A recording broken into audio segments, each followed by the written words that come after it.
ಕರ್ನಾಡಿನ ಸಮಸ್ತ ಭಾವಿ ವಕೀಲರಿಗೆ ಕಾಮದಿನ ಕಡಿಮೆ ನಮಸ್ತೆ ಆತ್ಮೀಯ ಸ್ನೇಹಿತರೆ. ನಾವು ಇಂದಿನ ತರಗತಿಯಲ್ಲಿ ಲಾ ಆಫ್ ಟ್ಯಾಕ್ಸೇಷನ್ಗೆ ಸಂಬಂಧಪಟ್ಟಂತೆ ಮೂರನೇ ಕ್ವಶನ್ಸು ತುಂಬ ಇಂಪಾರ್ಟೆಂಟು. ತೆರಿಗೆಯ ಗುಣಲಕ್ಷಣಗಳು, ಕ್ಯಾರೆಕ್ಟರಿಸ್ಟಿಕ್ಸ್ ಆಫ್ ಟ್ಯಾಕ್ಸ್. ಆತ್ಮೀಯ ಸ್ನೇಹಿತರೆ, ಇಂದಿನ ತರಗತಿ ತುಂಬ ಇಂಪಾರ್ಟೆಂಟು. ಪದೇ ಎಕ್ಸಾಮಲ್ಲಿ ಕೇಳ್ತಾ ಇರ್ತಾನೆ ಈ ಕ್ವಶನ್ಸನ್ನು. ತೆರಿಗೆಯ ಗುಣಲಕ್ಷಣವನ್ನು ವಿವರಿಸಿ ಅಂತ ಹೇಳಿಬಿಟ್ಟು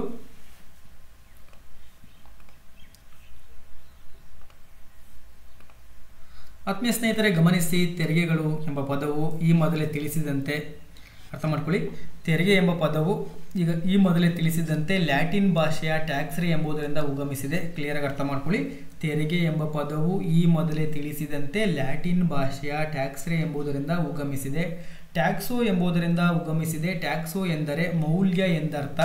ಕ್ಲಿಯರಾಗಿ ಅರ್ಥ ಮಾಡ್ಕೊಳ್ಳಿ ಆತ್ಮೀಯ ಸ್ನೇಹಿತರೆ. ತೆರಿಗೆ ಎಂಬ ಪದವು ಈ ಮೊದಲೇ ತಿಳಿಸಿದಂತೆ ಲ್ಯಾಟಿನ್ ಭಾಷೆಯ ಟ್ಯಾಕ್ಸ್ರಿ ಎಂಬುದರಿಂದ ಉಗಮಿಸಿದೆ.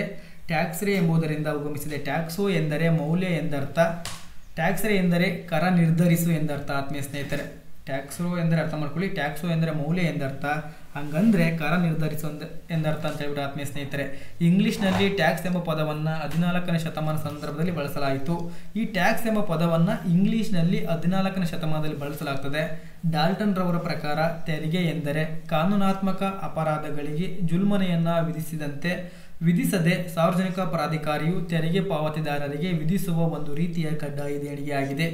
ಆತ್ಮೀಯ ಸ್ನೇಹಿತರೆ, ಡಾಲ್ಟನ್ ರವರ ಪ್ರಕಾರ ತೆರಿಗೆ ಅನ್ನೋದು ನೋಡೋದಾದ್ರೆ ಇವರು ಹೇಳ್ತಾರೆ, ತೆರಿಗೆ ಅಂದರೆ ಕಾನೂನಾತ್ಮಕ ಅಪರಾಧಿಗೆ, ಕಾನೂನನ್ನು ಉಲ್ಲಂಘನೆ ಮಾಡಿರುವಂತಹ ಅಪರಾಧಗಳಿಗೆ ವಿಧಿಸುವಂತಹ ಜುಲ್ಮನೆ ಅಥವಾ ದಂಡ ಅಥವಾ ಕಾರಾವಾಸವನ್ನು ವಿಧಿಸದೆ ಸಾರ್ವಜನಿಕ ಪ್ರಾಧಿಕಾರಿಯು ತೆರಿಗೆ ಪಾವತಿದಾರರಿಗೆ ವಿಧಿಸುವ ಒಂದು ರೀತಿಯ ಕಡ್ಡಾಯ ದೇಣಿಗೆ ಆಗಿದೆ. ಆತ್ಮೀಯ ಸ್ನೇಹಿತರೆ, ಅರ್ಥ ಆಗಿದೆ ಅಂತ ನಾನು ಭಾವಿಸ್ತೇನೆ.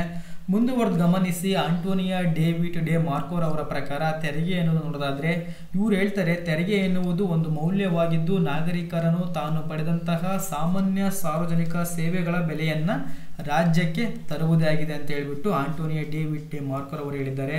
ಅದೇ ರೀತಿಯಾಗಿ ಭಾರತದ ಸಂವಿಧಾನವ ಯಾವ ಉಪಬಂಧವು, ಯಾವುದೇ ಅನುಚ್ಛೇದ, ಅರ್ಥ ಮಾಡ್ಕೊಳ್ಳಿ, ಕ್ಲಿಯರ್ ಅಬ್ಸರ್ವ್ ಮಾಡಿ. ಇಲ್ಲಿ ಭಾರತ ಸಂವಿಧಾನದ ಯಾವ ಉಪಬಂಧವು ತೆರಿಗೆ ಎಂಬ ಪದವನ್ನು ವ್ಯಾಖ್ಯಾನಿಸಿಲ್ಲ. ನಮ್ಮ ಭಾರತ ಸಂವಿಧಾನದಲ್ಲಿ ತೆರಿಗೆ ಎಂಬುದರ ಬಗ್ಗೆ ಎಲ್ಲಿಯೂ ಕೂಡ ವ್ಯಾಖ್ಯಾನವನ್ನು ಮಾಡಿಲ್ಲ. ಬದಲಿಗೆ ಸಂವಿಧಾನದ ಅನುಚ್ಛೇದ 366, ಕ್ಲಿಯರ್ ಆಗಿ ಅರ್ಥ ಮಾಡ್ಕೊಳ್ಳಿ ಆತ್ಮೀಯ ಸ್ನೇಹಿತರೆ, ಭಾರತ ಸಂವಿಧಾನದ ಯಾವ ಅನುಚ್ಛೇದವು ಅಥವಾ ಉಪಬಂಧವು ತೆರಿಗೆ ಎಂಬ ಪದವನ್ನು ವ್ಯಾಖ್ಯಾನಿಸಿಲ್ಲ. ಬದಲಿಗೆ ಸಂವಿಧಾನದ ಅನುಚ್ಛೇದ 366(28) ಅಡಿಯಲ್ಲಿ ತೆರಿಗೆ ಎನ್ನುವುದು ಯಾವುದೇ ಸಾಮಾನ್ಯ ಅಥವಾ ಸ್ಥಳೀಯ ಅಥವಾ ವಿಶೇಷ ತೆರಿಗೆಯನ್ನು ವಿಧಿಸುವ ಅಥವಾ ವಿಧಿಸುವಿಕೆಯನ್ನು ಒಳಗೊಂಡು ಹಾಗೂ ಅಂತಹ ತೆರಿಗೆಯನ್ನು ಸಂಯೋಜಿತವಾಗಿ ವಿಧಿಸ್ತಕ್ಕದ್ದು ಎಂದು ಹೇಳಲಾಗಿದೆ. ಅರ್ಥ ಆಗಿದೆ ಅಂತ ನಾನು ಭಾವಿಸ್ತೇನೆ ಆತ್ಮೀಯ ಸ್ನೇಹಿತರೆ. ಮುಂದುವರೆದು ಗಮನಿಸಿ. ಅದು ಸಂಬಂಧಪಟ್ಟಂತೆ ಒಂದು ಕೇಸ್ಲಾಗಿದೆ. ತೆರಿಗೆ ಎಂಬುದನ್ನು ಯಾವುದರಲ್ಲಿ ಪರಿಗಣಿಸಿದರೆ ಅಂತ ಹೇಳೋದಾದ್ರೆ commissioner HR and C.E. Lakshmendra. Clear ಆಗಿ ಅರ್ಥ ಮಾಡ್ಕೊಳ್ಳಿ. Commissioner HR and C.E. ಲಕ್ಷ್ಮೇಂದ್ರ ಎಂಬ ಪ್ರಕರಣದಲ್ಲಿ ಈ ದಾವೆಯಲ್ಲಿ ತೆರಿಗೆ ಎಂಬ ಪದದ ಅರ್ಥ ವ್ಯಾಖ್ಯಾನವನ್ನು ಮಾಡುವಾಗ ಸರ್ವೋಚ್ಚ ನ್ಯಾಯಾಲಯವು, ಆಸ್ಟ್ರೇಲಿಯಾದ ಉಚ್ಚ ನ್ಯಾಯಾಲಯವು ತೆರಿಗೆ ವಿಷಯವಾಗಿ ನೀಡಿದ ವ್ಯಾಖ್ಯಾನವನ್ನೇ ಸರಿ ಎಂದು ಅನುಮೋದಿಸಿದೆ. ಕ್ಲಿಯರ್ ಆಗಿ ಅರ್ಥ ಮಾಡ್ಕೊಳ್ಳಿ. ಈ ದಾವೆಯಲ್ಲಿ ತೆರಿಗೆ ಎಂಬ ಪದದ ಅರ್ಥ ವ್ಯಾಖ್ಯಾನವನ್ನು ನೀಡಬೇಕಾದ್ರೆ ಅಥವಾ ತೆರಿಗೆ ಅರ್ಥವನ್ನು ಮಾಡಬೇಕಾದ್ರೆ ಅಂಥ ಸಂದರ್ಭದಲ್ಲಿ ನಮ್ಮ ಸರ್ವೋಚ್ಚ ನ್ಯಾಯಾಲಯವು, ಆಸ್ಟ್ರೇಲಿಯಾದ ಉಚ್ಚ ನ್ಯಾಯಾಲಯವು ತೆರಿಗೆ ವಿಷಯವಾಗಿ ನೀಡಿದಂತಹ ವ್ಯಾಖ್ಯಾನವನ್ನೇ ಸರಿ ಎಂದು ಅನುಮೋದಿಸಿದೆ.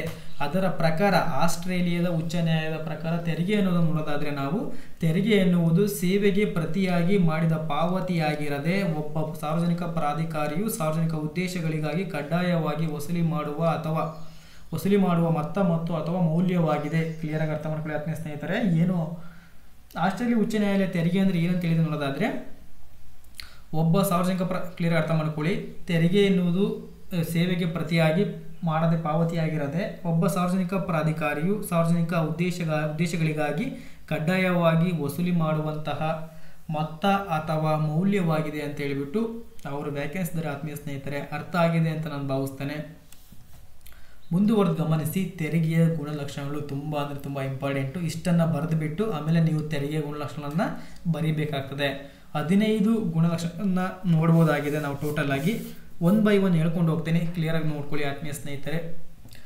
ಫಸ್ಟ್ ಒನ್ ನೋಡಿ. ಸರ್ಕಾರವು ತನ್ನ ನ್ಯಾಯಾಧಿಕಾರ ವ್ಯಾಪ್ತಿಯ ಒಳಪಡುವ ವ್ಯಕ್ತಿಗಳು ಹಾಗೂ ಆಸ್ತಿಯ ಮೇಲೆ ತೆರಿಗೆ ವಿಧಿಸಬಹುದಾಗಿದೆ.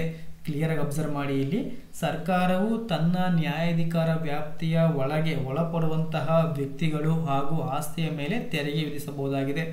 ರಾಜ್ಯ ಸರ್ಕಾರ ಇರಬಹುದು, ಕೇಂದ್ರ ಸರ್ಕಾರ ಇರಬಹುದು, ತನ್ನ ನ್ಯಾಯಾಧಿಕಾರ ವ್ಯಾಪ್ತಿಯಲ್ಲಿ ಜುರಿಸ್ಡಿಕ್ಷನ್ಸ್ ಅಂತ ಕರಿತೀವಿ ಇಂಗ್ಲಿಷಲ್ಲಿ, ಆ ವ್ಯಾಪ್ತಿಗೆ ಒಳಪಡುವಂತಹ ಅಥವಾ ಒಳಪಡುವ ವ್ಯಕ್ತಿಗಳ ಮೇಲೆ ಹಾಗೂ ಆಸ್ತಿಯ ಮೇಲೆ ತೆರಿಗೆಯನ್ನು ವಿಧಿಸಬಹುದಾಗಿದೆ. ಫಸ್ಟ್ ಪಾಯಿಂಟ್ ಅರ್ಥ ಆಗಿದೆ ಅಂತ ನಾನು ಭಾವಿಸ್ತೇನೆ ಗುಣಲಕ್ಷಣಗಳಲ್ಲಿ.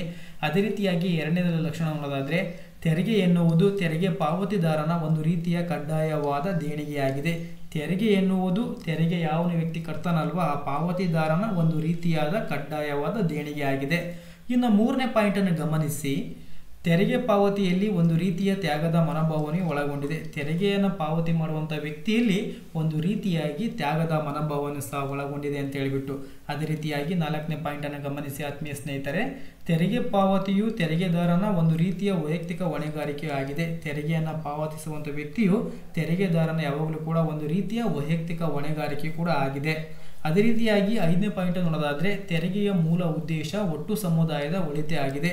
ಯಾವಾಗಲೂ ಕೂಡ ನೀವು ತೆರಿಗೆಯನ್ನು ಪಾವತಿಸ್ತಿದ್ದೀರಾ ಅಂದರೆ ಆ ತೆರಿಗೆಯ ಮೂಲ ಉದ್ದೇಶ ಯಾವಾಗಲೂ ಕೂಡ ಒಟ್ಟು ಸಮುದಾಯದ ಅಥವಾ ಒಂದು ಸಾರ್ವಜನಿಕರ ಉದ್ದೇಶವಾಗಿದೆ ಅಂತ ಹೇಳಿಬಿಟ್ಟು ಆತ್ಮೀಯ ಸ್ನೇಹಿತರೆ. ಅದೇ ರೀತಿಯಾಗಿ ಆರನೇ ಪಾಯಿಂಟನ್ನು ಅಬ್ಸರ್ವ್ ಮಾಡಿ, ತೆರಿಗೆಯು ಒಂದು ರೀತಿಯ ನ್ಯಾಯಿಕ ಸಂಗ್ರಹವಾಗಿದೆ. ಇದು ಯಾವ ಥರದ ಅನ್ಯಾಯವಾಗಿರುವುದಿಲ್ಲ, ತೆರಿಗೆಯು ಒಂದು ರೀತಿಯ ನ್ಯಾಯಿಕ ಸಂಗ್ರಹವಾಗಿದೆ ಅಂತ ಹೇಳಿಬಿಟ್ಟು. ಅದೇ ರೀತಿಯಾಗಿ ರಾಜ್ಯದ ಒತ್ತಾಯದ ಅಂಶವು ಅಡಕವಾಗಿದೆ. ಈ ತೆರಿಗೆಯನ್ನು ಪಾವತಿಸುವುದರಲ್ಲಿ ರಾಜ್ಯದ ಒತ್ತಾಯದ ಅಂಶವು ಕೂಡ ಅಡಕವಾಗಿದೆ ಅಂತ ಹೇಳಿಬಿಟ್ಟು. ಅದೇ ರೀತಿಯಾಗಿ ಎಂಟನೇ ಪಾಯಿಂಟನ್ನು ನೋಡಿ, ಲಾಭಾಂಶದ ಮೌಲ್ಯವನ್ನು ಅಳೆಯಲು ಈ ತೆರಿಗೆ ವಿಧಿಸಲಾಗುವುದಿಲ್ಲ. ಯಾವುದೇ ತರಹದ ಮೌಲ್ಯವನ್ನು ಅಳೆಯಲು ಈ ತೆರಿಗೆಯನ್ನು ವಿಧಿಸಲಾಗುವುದಿಲ್ಲ. ಅದೇ ರೀತಿಯಾಗಿ ಲಾಭಾಂಶ ಅಥವಾ ಬಂಡವಾಳವನ್ನು ಗಮನಿಸಿ ತೆರಿಗೆ ನಿರ್ಧಾರ ಮಾಡಿದರೂ ಲಾಭಾಂಶದಲ್ಲಿ